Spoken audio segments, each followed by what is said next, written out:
नमस्कार मित्रों, हार्दिक रूप से अभिनंदन करता हूं हमारे जीआईबी एनसीईआरटी मेड सिंपल के इस चैनल में। तो दोस्तों ये वीडियो हमारा बीएफएम के मॉड्यूल ए का यूनिट 2 का पार्ट 2 है। इससे पहले मैंने आप लोगों को ऑलरेडी थ्योरेटिकल लेसन प्रोवाइड किया था इस पार्टिकुलर चैप्टर पे। तो आपने यदि वो वीडियो को नहीं देखा है अभी तक तो उसका लिंक मैं आपको टॉप राइट कॉर्नर में प्रोवाइड कर रहा हूँ, उसे जाकर एक बार देखें। और फिर मैं शुरुआत करता हूँ अपने इस वीडियो को। और दोस्तों हम लोग कंटिन्यू करेंगे अपने पिछले पोर्शन से। We were discussing NRE, NRO and FCNR account. तो दोस्तों एक बार फिर से मैं आपको बता दूं एनआरई, एनआरओ, एफसीएनआर अकाउंट के बारे में। Late us first discuss about NRE account. तो मैं आपको एक एग्जांपल लेके समझाता हूं और फिर हम लोग इसके डिटेल में जाएंगे। देखिए दोस्तों, एक एग्जांपल लेते हैं। मान लीजिए कोई पर्सन है, ठीक है, कोई पर्सन नाम लेते हैं अमित, ठीक है। वो क्या है, वो है एनआरआई, यानी कि वो यूएसए में जो है मनी अर्न कर रहा है, वो यूएसए में जॉब कर रहा है, ठीक है। और दोस्तों वो क्या कर रहा है, वो एनआरआई है, भारत का निवासी था लेकिन यूएसए में जॉब कर रहा है। और दोस्तों उसका अकाउंट जो है वो भारत में है, ठीक है। कैनरा बैंक में मान लीजिए उसका अकाउंट है, ठीक है। तो दोस्तों कैनरा बैंक में अकाउंट है। अब वो जो कमाया, मान लीजिए कि एक महीना में उसने $50,000 कमाया, $50,000 उसने कमाया।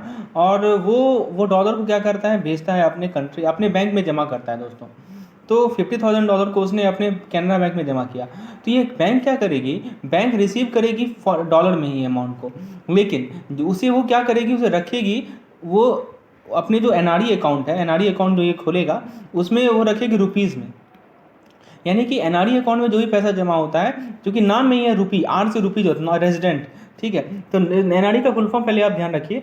एनआरई का फुल फॉर्म होता है नॉन रेजिडेंट एक्सटर्नल रुपी अकाउंट। तो इसमें रुपी वर्ड जुड़ा हुआ है, यानी कि एनआरई अकाउंट में कौन सा करेंसी होता है, तो डोमेस्टिक करेंसी होता है, ठीक है।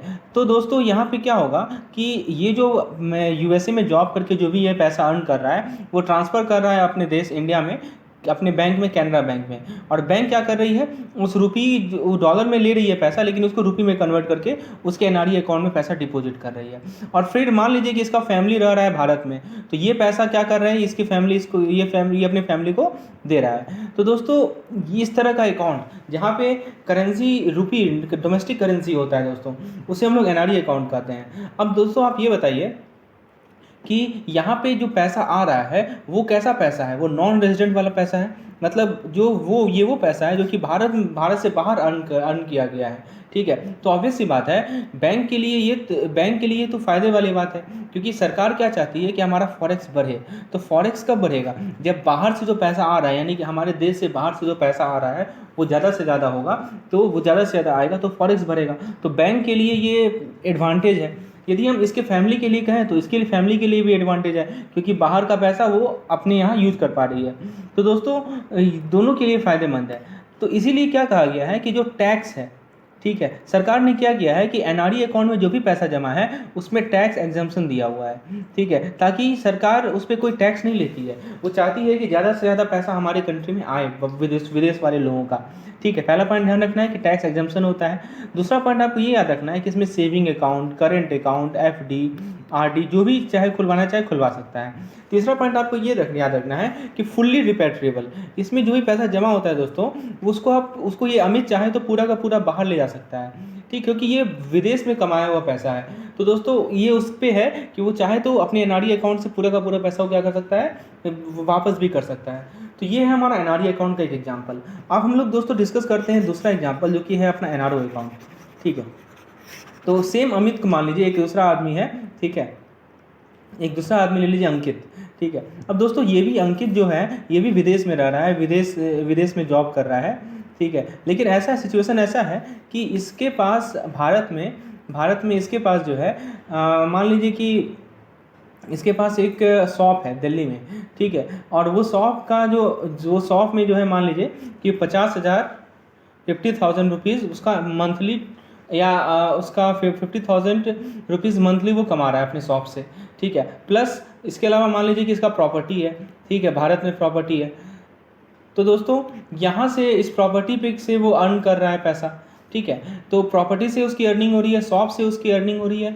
तो ये सब पैसा वो कहाँ जमा करेगा, क्या ये अंकित अपने एनआरई अकाउंट में जमा कर सकता है? तो इसके लिए जो अकाउंट खुलता है वो होता है हमारा एनआरओ अकाउंट। कौन सा अकाउंट खुलेगा? NRO account. एनआरओ का फुल फॉर्म क्या है दोस्तों? एनआरओ का फुल फॉर्म है non resident ordinary non resident ordinary रूपी अकाउंट। तो दोस्तों ये भी जो अकाउंट खुलेगा एनआरओ अकाउंट, ये भी डोमेस्टिक करेंसी में मेंटेन होगा एंड रूपी में मेंटेन होगा। और इसमें क्या है, इसमें कौन सा पैसा जमा होगा, वो पैसा जमा होगा जो कि बाहर वाला भी पैसा जमा हो सकता है, लेकिन जो भारत के अंदर से जो पैसा कमाया जा रहा है वो पैसा जमा होगा। यानी कि अंकित का अपना, जो अंकित रह रहा है यूएसए में, इसका अपना प्रॉपर्टी है, इसका अपना शॉप है, इससे जो उसको इनकम हो रहा है वो कहाँ जमा होगा, एनआरओ अकाउंट में जमा होगा।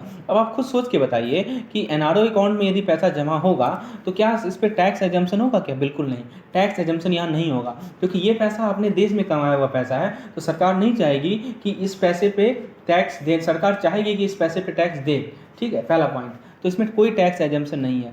दूसरा पॉइंट क्या है, क्या ये फुल्ली रिपेट्रिएबल है? बिल्कुल नहीं, ये फुल्ली रिपेट्रिएबल नहीं है। अंकित पूरा का पूरा ये पैसा बाहर नहीं ले जा सकता, इस पर एक लिमिट है। क्या लिमिट है हम लोग आगे डिस्कस करेंगे। ठीक है, तो this is not fully रिपेट्रिएबल।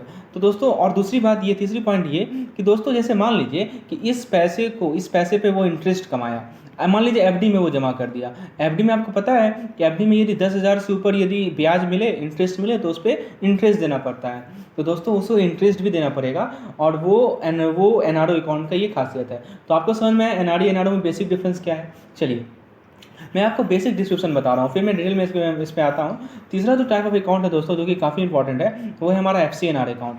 FCNR का फुल फॉर्म पता होना चाहिए आपको। एफसीएनआर का फुल फॉर्म है foreign currency non resident account. तो दोस्तों इससे पहले जो हम लोगों ने एक दो अकाउंट डिस्कस किया, वो रुपी अकाउंट था, वो डोमेस्टिक करेंसी में अकाउंट था। लेकिन इस अकाउंट को जरा आप देखिए, नाम में ही लिखा हुआ है फॉरेन करेंसी, तो ऑब्वियस सी बात है ये फॉरेन करेंसी में मेंटेन रहेगा। अब आप पूछेंगे कि कौन कौन सा करेंसी हो सकता है दोस्तों। तो फ्रेंड्स इसमें बहुत सारी करेंसीज आ सकते हैं। ठीक है, जैसे कि आपका यूएस डॉलर आ सकता है, उसके बाद आपका यूरो आ सकता है। ठीक है, so there are different currency in which this account can be maintained. ठीक है, अब दोस्तों इसमें पैसा, कौन सा पैसा आता है, तो मैं ज़रा समझाता हूँ आपको। देखिए ऐसा है, मान लीजिए कि अंकित, ठीक है, अंकित जो है यूएसए में जो है जॉब करता था, अब वो रिटायर हो गया। ठीक है, वहाँ पे वो रिटायर हो गया, और यूएसए में उसने प्रॉपर्टी है, उसके पास प्रॉपर्टी है, उसके पास कैशेस हैं, उसके पास काफ़ी ज़्यादा पैसे हैं। तो दोस्तों अब वो चाह रहा है कि अब हम भारत में रहें। ठीक है, वो चाह रहा है कि हम जो भी पैसा है उसको हम भारत में ले आएँ। ठीक है, he wants to remit all the amount into India. तो उसके लिए वो क्या करेगा कि अपने बैंक में एक एन अकाउंट खुलवाएगा जिसका नाम है एफसीएनआर अकाउंट, जिसे हम लोग कहते हैं foreign currency non resident account. ठीक है, तो इसका पर्पस क्या है कि जो, और ऑब्वियस सी बात है ये हमेशा एफडी के फॉर्म में होता है। ये जो एफसीएनआर अकाउंट में पैसा जमा होता है वो एक ही फॉर्म में होता है, वो है हमारा फिक्स डिपॉजिट। इसमें कोई सेविंग बैंक नहीं है, इसमें कोई करंट अकाउंट नहीं है। दूसरी बात, एफडी तो है, लेकिन एफडी का मिनिमम टाइम पीरियड और मैक्सिमम टाइम पीरियड कितना है, तो दोस्तों याद रखिएगा, मिनिमम टाइम पीरियड जो है एफडी का वो है 1 साल, और मैक्सिमम टाइम पीरियड जो है वो है 5 साल। ठीक है, तो ये क्या करेगा अंकित, अपने यहाँ भारत में एक एफसीएनआर अकाउंट खुलवाएगा। और दोस्तों चूंकि ये करेंसी यूएसए से ला रहा है तो डॉलर में होगा, तो ये अकाउंट में जो पैसा मेंटेन होगा वो डॉलर में ही मेंटेन होगा। ठीक है, तो इसका पर्पस आपका समझ में आ गया। अब दोस्तों मैं तीनों को आपको मैं क्लास कैटेगराइज करके तीनों में मैं एक डिफरेंस क्रिएट करूँगा ताकि आपका कंसेप्ट क्लियर हो। तो दोस्तों मैं साइलेंट फीचर बताता हूँ आपको। यहाँ पे मैं कुछ फीचर लिखूँगा। ठीक है, ये बेस्ट तरीका है इन तीनों अकाउंट को समझने का। यहाँ पे मैं लिख रहा हूँ दोस्तों एनआरई अकाउंट, यहाँ पे मैं लिख रहा हूँ, इसको मैं थोड़ा सा और जगह देता हूँ यहाँ पे, let me give some more space, ताकि ये कंसेप्ट आपका क्लियर हो। इसको यदि आप डिफ्रेंशिएट करेंगे तो कंसेप्ट और क्लियर होगा। यहाँ पे एनआरई है, यहाँ पे एनआरओ है, और यहाँ पे हमारा अपनी एफसीएनआर है। तो यहाँ पे लिखते हैं दोस्तों एनआरई, एनआरओ, और ये हमारा एफसीएनआर। तो सबसे पहला फीचर देखते हैं दोस्तों कि हाँ देखिए यहाँ पे तो दोस्तों देखिए यहाँ पे क्या है कि ओपेंड, पहला पॉइंट देखते हैं, opened and maintained personally, opened and maintained personally by NRI, remittance from abroad,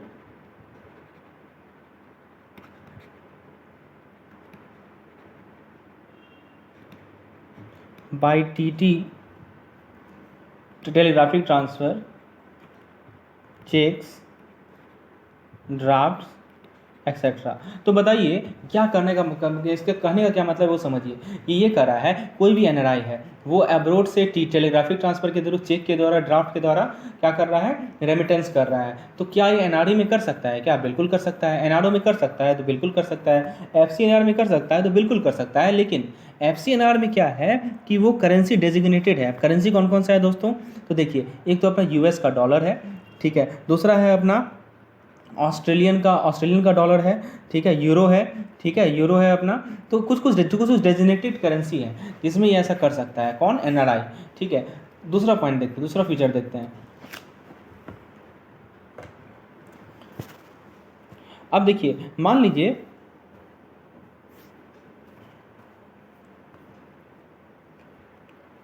हाँ, कोई भी फॉरेन टूरिस्ट है, कोई भी फॉरेन टूरिस्ट है दोस्तों, तो फॉरेन टूरिस्ट कौन सा अकाउंट खुलवा सकता है? क्या वो एनआरई अकाउंट खुलवा सकता है क्या फॉरेन टूरिस्ट? अब आप दिमाग लगाइए दोस्तों, मैंने आपको साफ साफ बताया था कि जो फॉरेन टूरिस्ट के लिए अकाउंट खुलता है वो एनआरओ अकाउंट खुलता है, ना ही एनआरई खुलवा सकता है, ना ही एफसीएनआर खुलवा सकता है। ये बात ध्यान रखना है आपको। एनी फॉरेन टूरिस्ट जो कि भारत में आए हैं, ठीक है, वो केवल और केवल एनआरओ अकाउंट को खुलवा सकते हैं। They can't open NRE account, ठीक है। ये पॉइंट आपको ध्यान रखना है, यहाँ से क्वेश्चन बनेगा, ठीक है। इसके पीछे लॉजिक भी है, आखिर ये फॉरेन टूरिस्ट को क्यों नहीं अलाउ किया गया है एनआरई अकाउंट खुलवाने के लिए। इसके पीछे दोस्तों लॉजिक है। अब दोस्तों थर्ड पॉइंट देखते हैं हम लोग। Let us see the third point, ठीक है, रुपी अकाउंट। अब बताइए दोस्तों, रुपी अकाउंट यदि फीचर देखा जाए तो आप बता सकते हैं क्या कि एनआरई अकाउंट रुपी अकाउंट है या नहीं है? बताइए। तो एनआरई अकाउंट तो साफ साफ रुपी अकाउंट है, टिक लगा दीजिए। एनआरई अकाउंट रुपी अकाउंट है, हाँ है। एफसीएनआर रुपी अकाउंट नहीं है दोस्तों, नाम में ही लिखा होगा एफसी। एफसी का मतलब समझते हैं ना आप? Foreign currency. तो फॉरेन करेंसी रुपी अकाउंट तो होगा नहीं। तो ये तीसरा पॉइंट हो गया आपका डिफ्रेंसिएशन का। आइए चौथा पॉइंट देखते हैं। चौथा पॉइंट पे आप ले लीजिए कैसा किस तरह का अकाउंट। तो आप ले सकते हैं saving bank account, current account, आप ले सकते हैं आरडी, आप ले सकते हैं टर्म डिपॉजिट, ठीक है, विथ मिनिमम पीरियड आप ले लीजिए। मिनिमम पीरियड ले लीजिए कितना? 1 ईयर का। अब बताइए किस किस केस में ऐसा होगा। तो दोस्तों देखिए एनआरई अकाउंट होगा, एनआरओ अकाउंट होगा। लेकिन ये बताइए कि एफसीएनआर में क्या होता है? एफसीएनआर में भी होता है दोस्तों, लेकिन ध्यान रखने वाली बात ये है कि इसमें केवल टर्म डिपॉजिट होता है। और टर्म डिपॉजिट ऐसा होता है जो कि 12 महीना से ज़्यादा होगा और 60 महीना से कम होगा। ये लिमिट है, ये ध्यान रखना है आपको, ठीक है। मतलब 1 साल से 5 साल के बीच, मैंने समझाया भी आपको, ठीक है। तो एफसीएनआर में केवल और केवल टर्म डिपॉजिट खुलता है और उसका उसका टाइम पीरियड रहता है 12 से 60 महीना। अच्छा, अब दोस्तों नेक्स्ट पॉइंट ऑफ कंपैरिजन देखते हैं, joint account. Joint account with a person resident in India, या पहले उससे पहले देखते हैं joint account, joint account in name of, joint account in name of 2 और मोर एनआरआई पीआईओ। अब दोस्तों समझिए, मान लीजिए अमित, जैसा जैसा मैंने एग्जांपल लिया था, ये अमित को मान लीजिए अमित चाह रहा है कि उसका किसी और एनआरआई के साथ जॉइंट अकाउंट खुलवाना। क्या वो एनआरई में खुलवा सकता है क्या? बताइए दोस्तों, एनआरई में जॉइंट अकाउंट खुलवाने की परमिशन दी गई है, ठीक है। सो एनआरई में वो जॉइंट अकाउंट खुलवा सकता है। क्या वो एनआरओ में खुलवा सकता है? तो दोस्तों बिल्कुल खुलवा सकता है, किसी भी एनआरआई के साथ। क्या वो एफसीआर में कर सकता है? बिल्कुल कर सकता है। तो दोस्तों किसी भी दो एनआरआई या दो पीआईओ मिलकर जॉइंट अकाउंट इन तीनों में से किसी में भी खुलवा सकते हैं। दोस्तों मैं जो भी पॉइंट्स आपको बता रहा हूँ सभी से न्यूमेरिकल क्वेश्चन, सभी से क्वेश्चन बनने की संभावना है, इसलिए इसको ध्यान से पढ़ेंगे। चलिए ये हम लोगों ने यहाँ पे 5 पॉइंट देखा। आइए नेक्स्ट पॉइंट को अगले अगले स्लाइड में देखते हैं। ये रहा हमारा एनआरई, ये रहा हमारा, एक minute,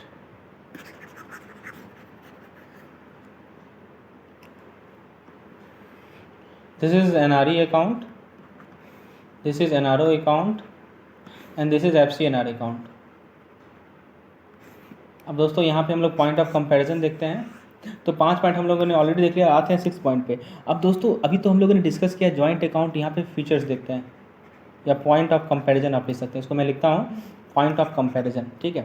we are just comparing all these accounts and this is the best way to learn something, right. Because यदि हम लोग इंडिविजुअली सबको स्टडी करें तो उतना फ्रूटफुल रिजल्ट नहीं मिलेगा। यदि यहाँ पे हमें अपना एफिशिएंसी यदि बढ़ाना है तो we should what we should do, we should compare these 3 accounts, right. Okay, तो दोस्तों पॉइंट्स ऑफ कंपैरिजन देख रहे हैं। अब जो हमारा 6 पॉइंट ऑफ कंपैरिजन है वो है joint account with person resident in India.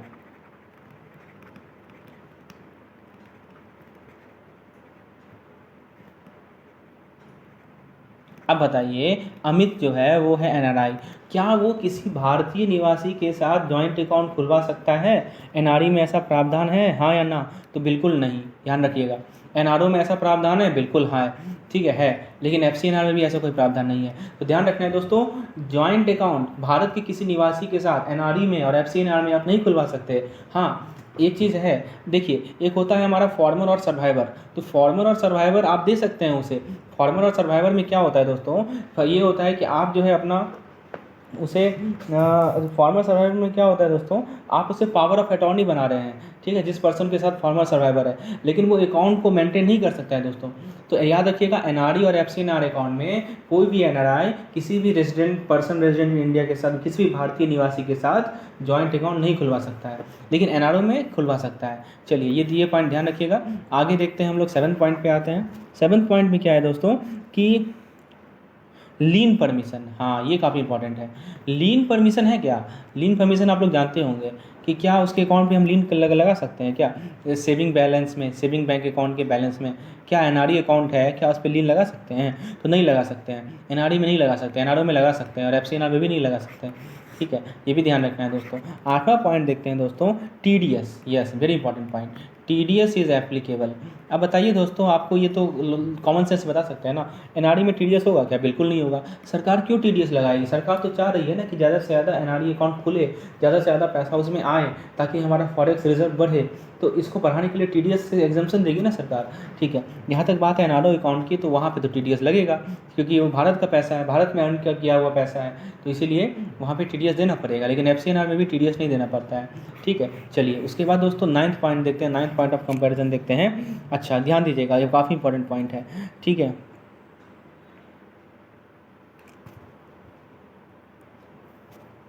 हाँ, दोस्तों, इसमें क्या है कि POA, power of attorney, power of attorney in India, power of attorney in India can maintain the account. तो क्या भारत में कोई power of attorney account maintain कर सकता है? तो दोस्तों ध्यान रखिएगा, एनआरई को मेंटेन कर सकता है, एनआरओ को मेंटेन कर सकता है, लेकिन एफसीएनआर को कोई पावर ऑफ अटॉर्नी नहीं मेंटेन कर सकता है, ये पॉइंट आपको ध्यान रखना है, ठीक है। तो एफसीएनआर में कोई परमिशन नहीं दी गई है कि वो कि पावर ऑफ अटॉर्नी उसको मेंटेन कर सकता है, तो ये ध्यान रखिएगा, काफ़ी इंपॉर्टेंट पॉइंट है। उसके बाद है दोस्तों प्रिंसिपल एंड इंटरेस्ट, ये बहुत इंपॉर्टेंट पॉइंट है, principal and interest fully repatriable both. अब बताइए किस केस में प्रिंसिपल इंटरेस्ट फुली रिपेट्रेबल है? अब दिमाग लगाइए दोस्तों, एनआरई में होगा क्या? बिल्कुल होगा, क्योंकि बाहर का पैसा है, वो चाहे तो पूरा ले जा सकता है, बिल्कुल उसको स्वतंत्रता दी गई है, लेकिन एनआरओ में नहीं होगा, ठीक है, और एफसीएनआर में भी है, क्योंकि वो भी बाहर का पैसा है, ठीक है। चलिए 11th पॉइंट देखते हैं, 11th पॉइंट ऑफ कंपेरिजन देखते हैं हम लोग। हाँ, अब दोस्तों 11th पॉइंट में हम लोग परमिसेबल क्रेडिट और परमिसेबल डेबिट को देखेंगे, दो इंपॉर्टेंट पॉइंट्स हैं, तो हम लोग अगले स्लाइड में देखते हैं दोस्तों। आप लोगों ने 10 पॉइंट देखा अभी तक, let us see the next differentiation, the next slide. तो दोस्तों ये रहा हमारा एनआरई, ये सॉरी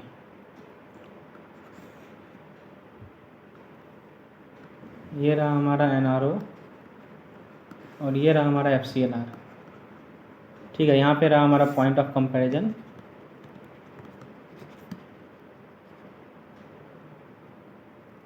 ठीक है। तो दोस्तों हम लोग 11th पॉइंट पे आते हैं। तो 11th पॉइंट है हमारा परमिसेबल क्रेडिट, ठीक है। तो उसमें सबसे पहला पॉइंट आता है दोस्तों रेमिटेंस, इसको मैं ए कर देता हूँ, रेमिटेंस, ये क्रेडिट की बात हो रही है, remittance to India in any permitted currency.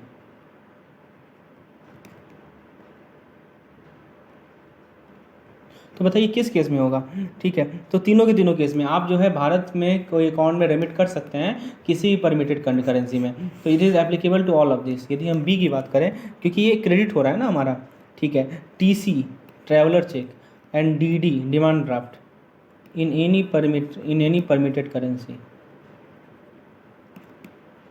ये किस में एप्लीकेबल है बताइए? तो दोस्तों ये तीनों में एप्लीकेबल है, एनआरई में, एनआरओ में, एफसीएनआर में, ठीक है। अब दोस्तों हम लोग कुछ परमिसेबल डेबिट की, अच्छा नहीं, और भी कुछ क्रेडिट की बात कर लेते हैं, ठीक है। हाँ, देखिएगा दोस्तों, उसके बाद मैं एक बात करता हूँ, थर्ड केस बात करता हूँ, transfer from any other NRE और FCNR अकाउंट। मान लीजिए कि कोई दूसरा NRE या FCNR अकाउंट है, तो क्या उससे हम ट्रांसफ़र कर सकते हैं क्या पैसा? तो दोस्तों बिल्कुल कर सकते हैं, आप तीनों के तीनों केस में कर सकते हैं, चाहे वो NRE है, NRO है या FCNR अकाउंट है, तो आप ट्रांसफ़र कर सकते हैं, ठीक है। उसके बाद है दोस्तों, legitimate dues in India of the account holder.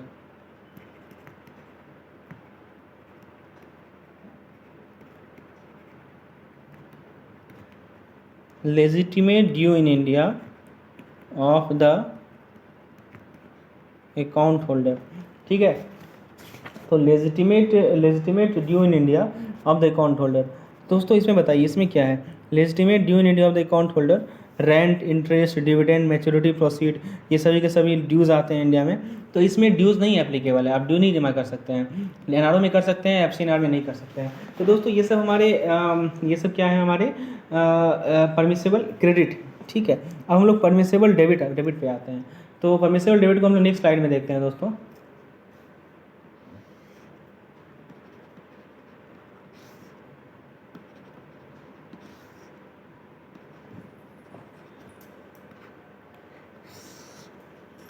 हम लोग देख रहे हैं दोस्तों परमिसेबल डेबिट्स, ठीक है। चलिए, तो परमिसेबल डेबिट्स में सबसे पहले देखते हैं दोस्तों local disbursement.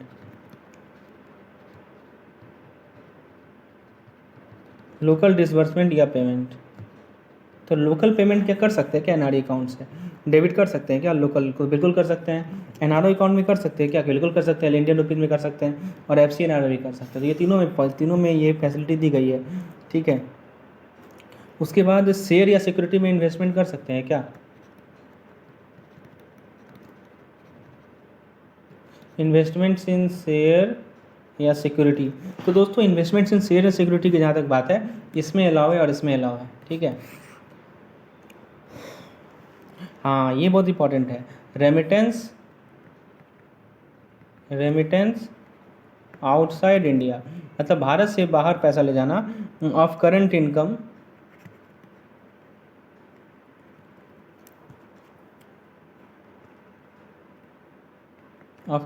Income like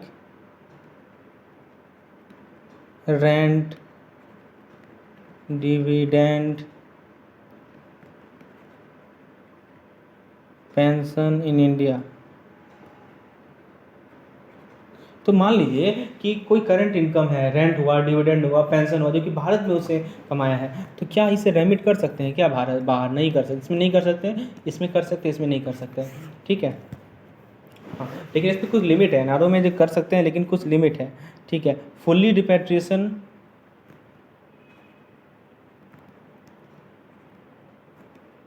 in foreign currency, full repatriation in foreign currency, तो दोस्तों इसमें है, इसमें भी है, इसमें भी है, लेकिन इसमें लिमिट क्या है दोस्तों? अप टू 1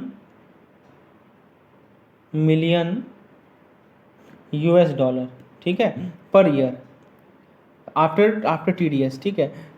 मतलब यदि 1 मिलियन US$ फंड है हमारे अकाउंट में, तो उसको रेमिट कर सकते हैं दूसरे देश में, और वो 1 साल का है अकाउंट, वो एनुअल है, ठीक है। चलिए, तो ये सब आपको ध्यान रखना है। अच्छा दोस्तों, कुछ और पॉइंट्स हैं जो कि आपको ध्यान रखना है NRE NRO से रिलेटेड, वो भी मैं समझा देता हूँ दोस्तों। देखिए, एक पॉइंट आपको ये ध्यान रखना है कि मान लीजिए कि कोई भारत का निवासी है, ठीक है, कोई इंडियन रेजिडेंट है, वो NRI हो गया, वो क्या हो गया? नॉन रेजिडेंट इंडियन होगा। तो दोस्तों उसका जो डोमेस्टिक रूपी अकाउंट है ना, इसका जो डोमेस्टिक रूपी अकाउंट होगा वो ऑटोमेटिकली हो जाएगा आपका NRO अकाउंट। तो जैसे वो NRI बना, तो उसका डोमेस्टिक रूपी अकाउंट किस में कन्वर्ट हो जाएगा? NRO अकाउंट में कन्वर्ट हो जाएगा। एक और पॉइंट आपको याद रखना है कि चलिए, FCNR अकाउंट में एक पॉइंट याद रखिएगा, FCNR अकाउंट में जो इंटरेस्ट रेट मिलता है, थोड़ा सा ये भी देखिए, इंटरेस्ट रेट का क्या रेट है, तो वो भी मैं बता देता हूँ दोस्तों।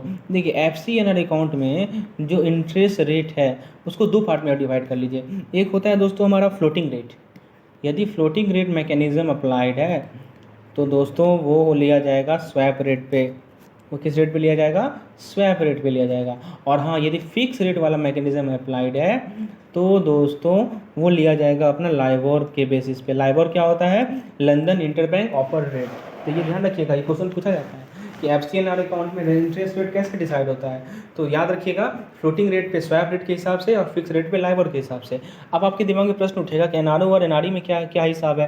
तो दोस्तों ये NRO में तो बैंक के डिस्क्रिप्शन पे है, ठीक है, कि बैंक डिसाइड करती है कि हमें कितना इंटरेस्ट रेट रखना है RBI के बेसिस पे, ठीक है।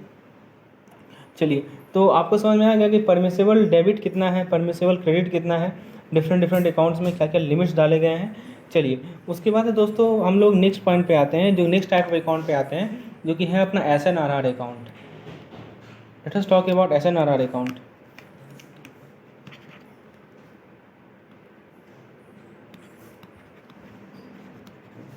SNRR अकाउंट का यदि हम फुल फॉर्म बताएं, SNRR का अकाउंट का फुल फॉर्म होता है स्पेशल नॉन रेजिडेंट रुपी अकाउंट।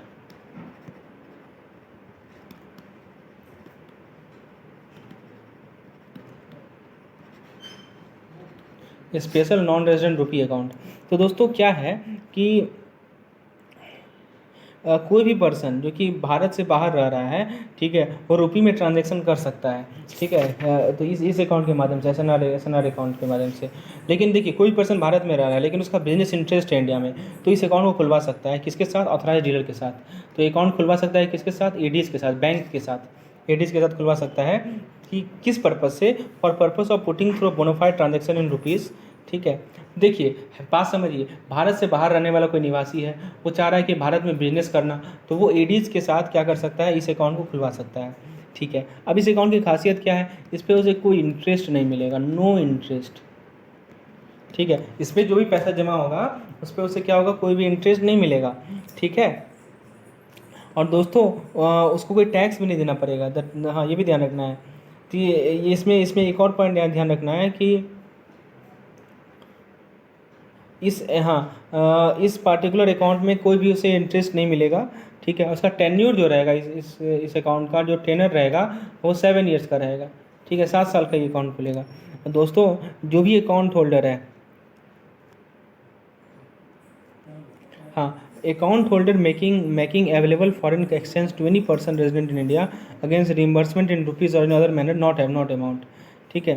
तो इसमें क्या क्या याद रखना है कि मान लीजिए कोई पाकिस्तान का निवासी है या कोई बांग्लादेश का निवासी है, वो यदि SNR अकाउंट खुलवाना चाहता है, ठीक है, तो उसके लिए क्या नियम है? उसके लिए आपको रिजर्व बैंक का प्रायर अप्रूवल लेना पड़ता है। यहाँ से क्वेश्चन आता है दोस्तों, कोई भी पाकिस्तान या बांग्लादेश का निवासी है, वो यदि SNRR अकाउंट को खुलवाना चाहता है तो उसको RBI की परमिशन लेनी पड़ेगी। ये पॉइंट ध्यान रखिएगा, ठीक है। और कोई भी अमाउंट ड्यू है या पेबल है नॉन रेजिडेंट नॉमिनी को किसी भी डिजीज अकाउंट होल्डर से, वो NRO अकाउंट में क्रेडिट होगा।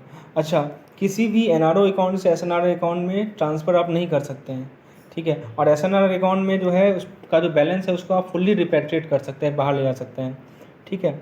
चलिए, तो कुछ पॉइंट्स ध्यान रखिएगा। ये सब मैंने आपको बता दिया है कि टेन्योर कितना होता है, इस पर इंटरेस्ट नहीं लगता है, RBI के डिस्क्रिप्शन पे पाकिस्तान या बांग्लादेश के निवासी इसमें ये अकाउंट खुलवा सकते हैं। तो ये सब कुछ पॉइंट ध्यान रखना है। अब दोस्तों हम नेक्स्ट टॉपिक पे आते हैं, वो है अपना फैसिलिटीज़ टू NRI, ठीक है। तो फैसिलिटीज़ टू NRI को समझते हैं, क्या क्या फैसिलिटीज़ दी गई NRI को।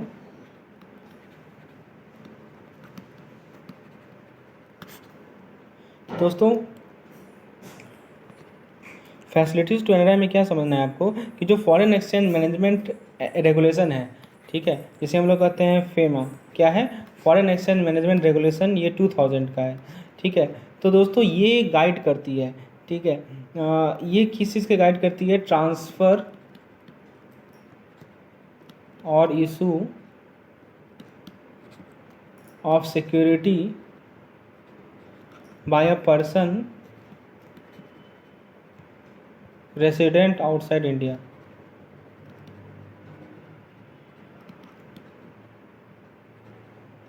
ठीक है। तो ये FEMA है दोस्तों, फॉरेन एक्सचेंज मैनेजमेंट एक्ट। तो दोस्तों देखिए, जो भी इन्वेस्टमेंट है वो ये रेगुलेट करती है। ये क्या करती है? रेगुलेट्स करती है इन्वेस्टमेंट को, ये एक्ट, ठीक है। तो इन्वेस्टमेंट को रेगुलेट करने के लिए कौन सा एक्ट बनाया गया है? FEMA 2000। और FEMA का फुल फॉर्म याद रखिएगा कि फॉरेन एक्सचेंज मैनेजमेंट एक्ट। अब दोस्तों जहाँ तक बात है इन्वेस्टमेंट का, तो इन्वेस्टमेंट 2 चीज़ में हो सकता है। इन्वेस्टमेंट किस किस चीज़ में हो सकता है दोस्तों? एक तो हो सकता है शेयर्स में इन्वेस्टमेंट हो सकता है, और दोस्तों दूसरा चीज़ में इन्वेस्टमेंट हुआ है इमूवेबल प्रॉपर्टीज़ में,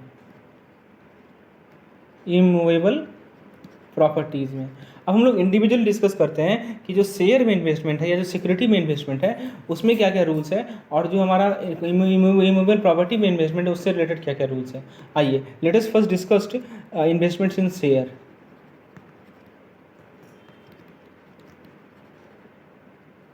दोस्तों शेयर में जो इन्वेस्टमेंट होता है दोस्तों वो दो बेसिस पे होता है। एक होता है हमारा रिपैट्रिएशन बेसिस, एक होता है दोस्तों हमारा रिपैट्रिएशन बेसिस, और एक होता है हमारा नॉन रिपैट्रिएशन बेसिस। आइए जरा समझते हैं कि ये रिपैट्रिएशन बेसिस क्या है और ये नॉन रिपैट्रिएशन बेसिस क्या है दोस्तों।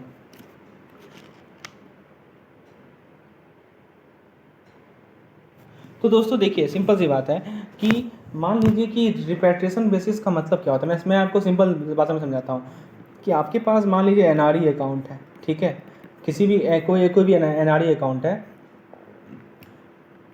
ठीक है।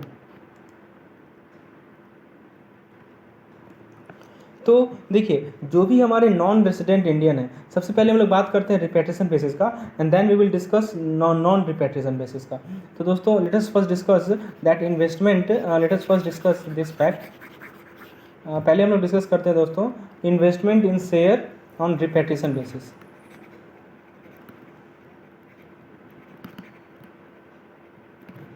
रिपैट्रिएशन का मतलब समझते हैं ना आप कि जो भी पैसा है अकाउंट में उसको हम बाहर पूरा ले आ सकते हैं, वही होता है रिपैट्रिएशन। तो देखिए कोई भी एनआरआई है, ठीक है, वो चूँकि भारत के सिटीज़न है, ठीक है, एनआरआई पहले वो भारत के सिटीज़न थे और वो अब क्या हो गए, फॉरेन सिटीज़न हो गए इंडियन ऑरिजिन के। तो उनको ये परमिशन दी गई है कि वो शेयर या डिवेंचर में इन्वेस्ट कर सकते हैं, ठीक है, और वो भारत में कोई भी बिजनेस के शेयर में निवेश कर सकते हैं, ठीक है।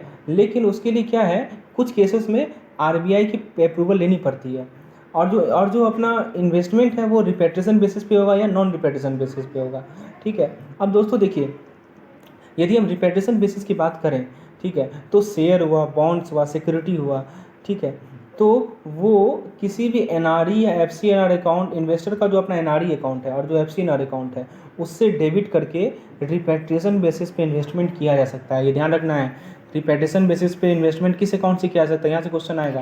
तो दोस्तों याद रखिएगा रिपैट्रिएशन बेसिस पे इन्वेस्टमेंट हम लोग एनआरई अकाउंट से कर सकते हैं और एफसीएनआर अकाउंट से कर सकते हैं, ठीक है।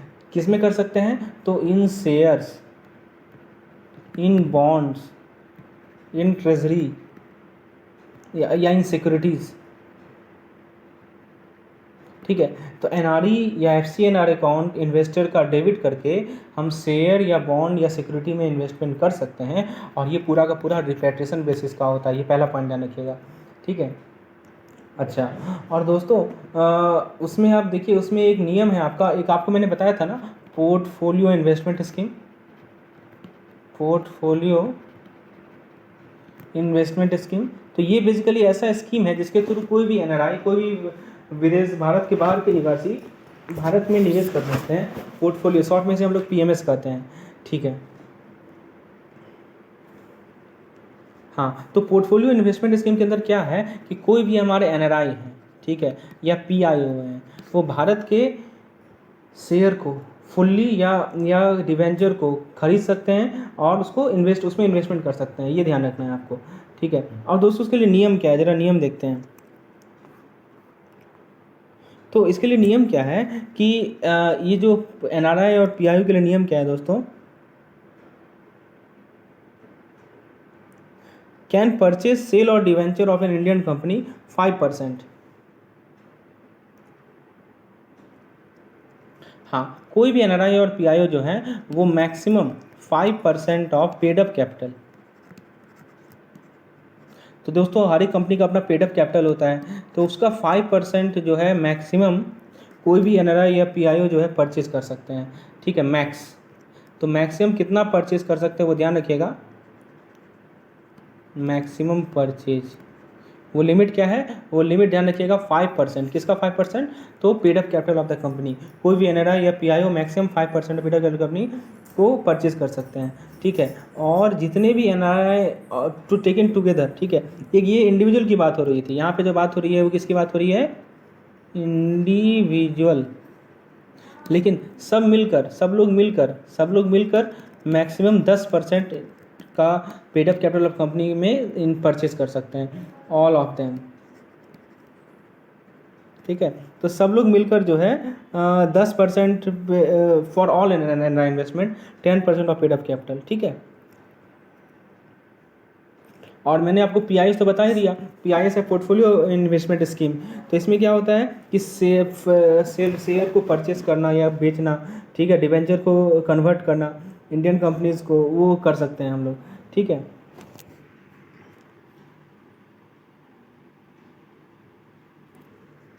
चलिए, उसके बाद क्या है दोस्तों, आरबीआई ने क्या किया है, परमिशन दिया है कि sale proceed of security store by NRI which are originally bought or acquired out of the fresh remittance from. तो ये सब कुछ पॉइंट्स है जो कि आपको ध्यान रखने हैं अपना रिपेट्रेशन बेसिस पे और नॉन रिपेट्रेशन बेसिस पे, ठीक है। उसके अलावा दोस्तों कुछ और इन्वेस्टमेंट एवेन्यूज़ हैं, जैसे कि यूटीआई का यूनिट्स हुआ, म्यूचुअल फंड का यूनिट हुआ। तो एनआरआई को परमिट किया गया है कि वो इन्वेस्ट करे यूटीआई के यूनिट्स में या आपका म्यूचुअल फंड में रिपेट्रेबल या नॉन रिपेट्रेबल बेसिस पे, ठीक है। कंपनी के डिपॉजिट में भी वो कर सकते हैं। तो एनआरआई को परमिट दिया गया है कि वो कंपनी के डिपॉजिट में इन्वेस्ट करे रिपेट्रेबल बेसिस पे, ठीक है। और ये देखिए, जो कंपनी का इन्वेस्टमेंट होता है, जो कंपनी का इन्वेस्टमेंट होता है दोस्तों, उसमें क्या है कि तो उसमें मिनिमम पीरियड दिया हुआ है 3 ईयर, मिनिमम पीरियड कितना दिया हुआ है, 3 ईयर दिया हुआ है, ठीक है। तो एनआरआई को परमिशन दी गई है कि वो किसी कंपनी के डिपॉजिट में रिपेट्रेबल बेसिस पे इन्वेस्टमेंट कर सकते हैं, लेकिन डिपॉजिट का मिनिमम पीरियड कितना होना चाहिए, 3 ईयर होना चाहिए, ठीक है। तो ये सब कुछ परमिशन दी गई है। पार्टनरशिप फंड में भी इन्वेस्ट कर सकते हैं, प्रोप्राइटरशिप फंक्शन में भी वो इन्वेस्ट कर सकते हैं। तो ये तो था हमारा शेयर की बातें। शेयर में क्या क्या लिमिट्स दी गई वो मैंने आपको बता दी। अब दूसरी बात आती है दोस्तों इमूवेबल प्रॉपर्टीज़ की। तो इमूवेबल प्रॉपर्टीज़ में इन्वेस्टमेंट से रिलेटेड क्या क्या नियम है, आइए जरा देखते हैं।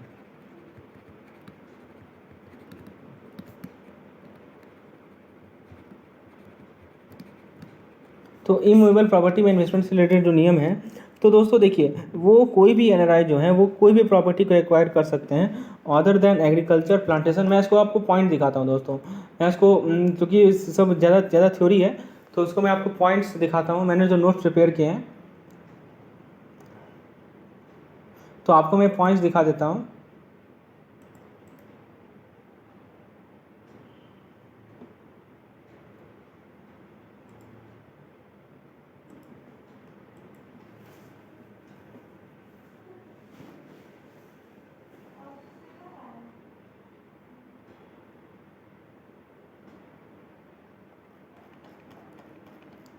दोस्तों देखिए, यहाँ पे मैंने जो पॉइंट्स बनाए हैं वो मैं आपको दिखाता हूँ ताकि आपका कंसेप्ट क्लियर हो। देखिए क्या है कि जो भी हमारा इमूवेबल प्रॉपर्टी है, तो कोई भी एनआरआई किसी भी प्रॉपर्टी, भारत की किसी भी प्रॉपर्टी को other than agriculture, plantation, farm house, इन सभी को छोड़कर, ठीक है, उसको एक्वायर कर सकता है और उसको किस रेजिडेंट इंडियन को या नॉन रेजिडेंट इंडियन को ट्रांसफ़र कर सकता है, ठीक है। लेकिन 3 चीज़ उन लोग को नहीं कर सकता, एग्रीकल्चर को, प्लांटेशन को और फार्म हाउस को। अच्छा, उसके बाद क्या है, out of the fund received in India by way of inward remittance from any place outside India or from balance held in NRI account. तो कहाँ से इन्वेस्टमेंट कर सकता है, यानी जो फंड रिसीव हुआ है भारत में किसी भी इनवर्ड रेमिटेंस के द्वारा या कोई भी बैलेंस जो एनआरआई अकाउंट में हेल्ड है, वहाँ से वो इन्वेस्टमेंट कर सकता है।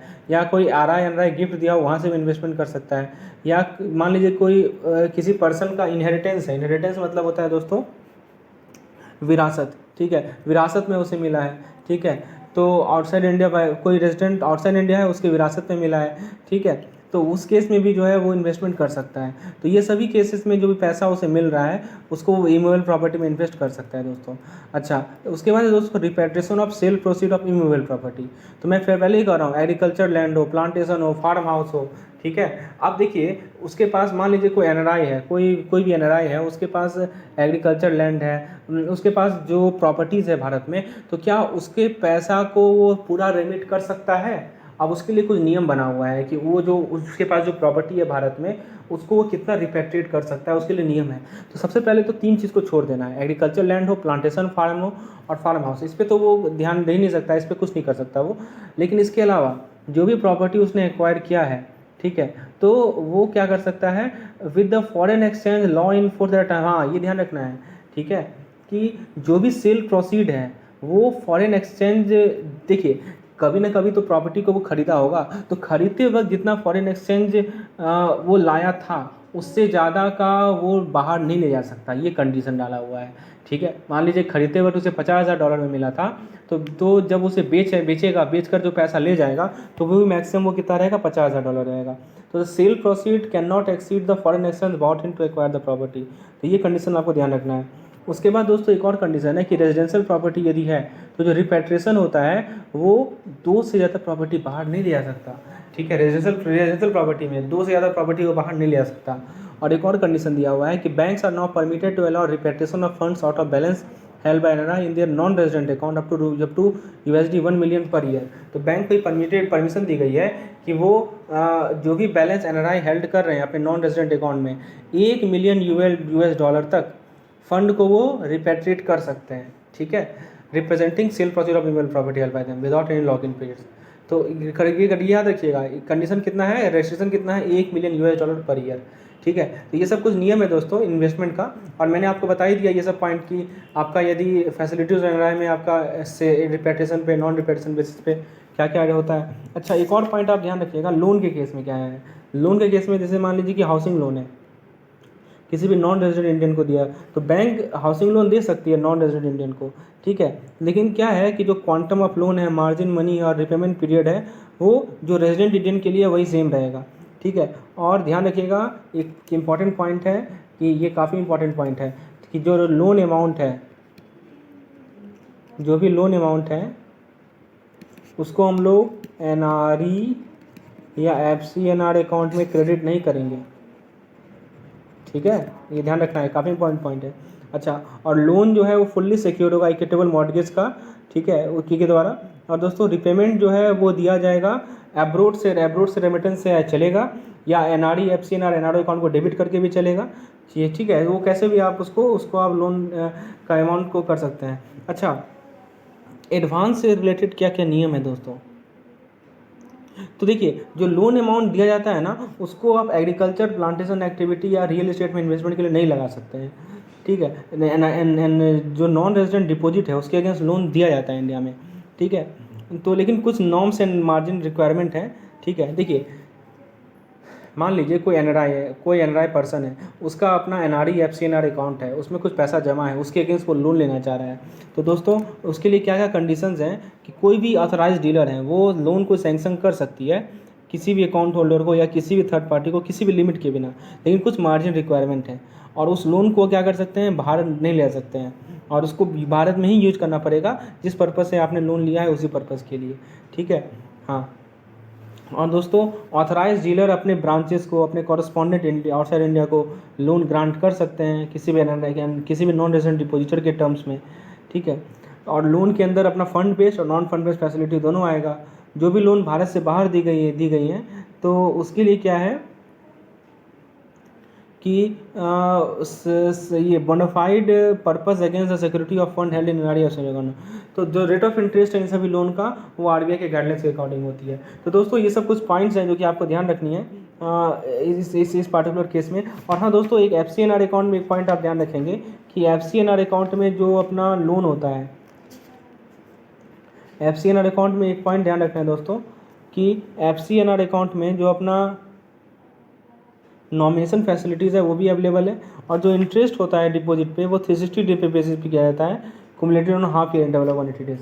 तो ये सब कुछ पॉइंट्स हैं जो कि आपको ध्यान रखने हैं इस पार्टिकुलर चैप्टर से। तो मैं इस चैप्टर को यहीं कंक्लूड कर रहा हूँ। होपफुली आपने लेसन को एंजॉय किया होगा, आपको सभी चीज़ें समझ में आ गई होंगी। तो लेसन को लाइक करें, चैनल को सब्सक्राइब करें और मैक्सिमम से शेयर करें। मिलते हैं हम लोग अपने नेक्स्ट लेसन में, तब तक के लिए धन्यवाद।